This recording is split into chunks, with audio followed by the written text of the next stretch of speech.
All right, what's going on, fellas? We're back with another 2-minute review. Subscribe to the channel for more. I'm gonna try to do these once a week.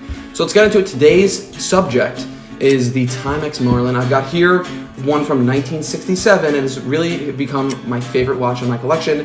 And so I want to talk about them and give you hopefully some inspiration to go buy yourself one. The one that I have here is called the Dot Dash. They come in a lot of different variations, which is awesome. So if you go on eBay and just type in, Vintage Timex Marlin, you'll see tons of them coming up.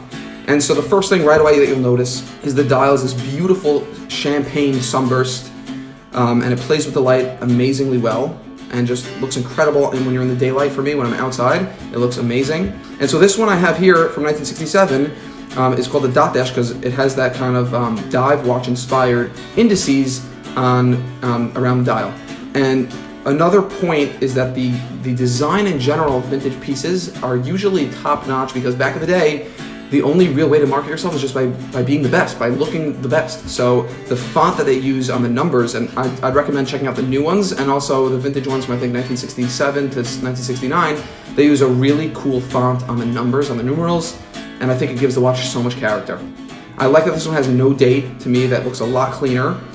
And part of the fun is that these vintage watches are hand wind, so you wind the crown, and it clicks, and that is what makes it go. So it only holds the charge, really, that spring in there holds for basically 24 hours, and that's what a lot of people talk about, how their grandfather used to wind the watch every night. Before he went to sleep, he'd wind the watch. But I think it's a great little ritual, and it makes you appreciate the watch even more.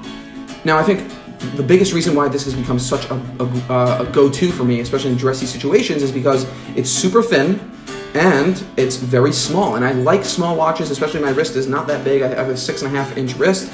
And the 34mm watch, to me, is really, really elegant. It fits under a shirt sleeve perfectly and hides away nicely. And to me, it looks a lot more expensive than it actually is. So this one I paid $25 for on eBay. You have to be a little bit schemy if you find someone who doesn't really know what they have. Like I saw someone selling this, they just wrote Vintage Timex watch, and for me, I identified it right away, and so I bought it. Right when I saw it, I bought it. And actually it was scuffed up like crazy. The crystal, which is an acrylic, it's like plastic, and it was scratched up a lot, and I bought this thing called Poly Watch, also on eBay, for like $5, and it's basically just a polish, and it got rid of the scratches so well. Last thing about the crystal is that it's a beautiful dome, and again, I think, although it sticks out and is prone to scuffing, I think it has a really classy look.